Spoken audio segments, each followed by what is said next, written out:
Hello everyone, this is Andrew from Tech Talk. Today I'm going to be showing you how to delete your history in your Netflix account. This continues our series on Netflix accounts and all the tech tutorials therein. This continues our series on Netflix tech tutorials, so if you have any other questions about Netflix, make sure to check out all of our other videos on Tech Talk. So the first thing you're going to have to do is you're going to have to log into your profile. Once you are all logged in and ready to go, you're going to go over to the account icon. When you hit the account icon, you're going to scroll down, and for a specific profile or for all of it, right here, you can hit viewing activity.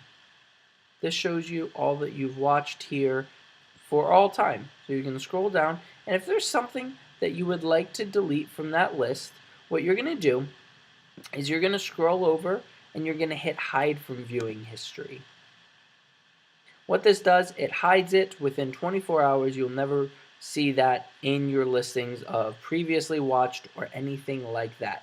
You'll have to do this for everything that you've watched, and so you're going to have to keep doing this and hiding it from viewing history. If it's a TV series and you hit this, it's going to actually ask you if you want to delete the whole series, so that does help. You don't have to do each episode when it is something. So you don't have to do each episode when it is a TV show. I hope this was helpful. If it was, go ahead and hit that like button. You can also hit that subscribe button so you don't miss any of our other videos on Tech Talk. Thanks and have a great day.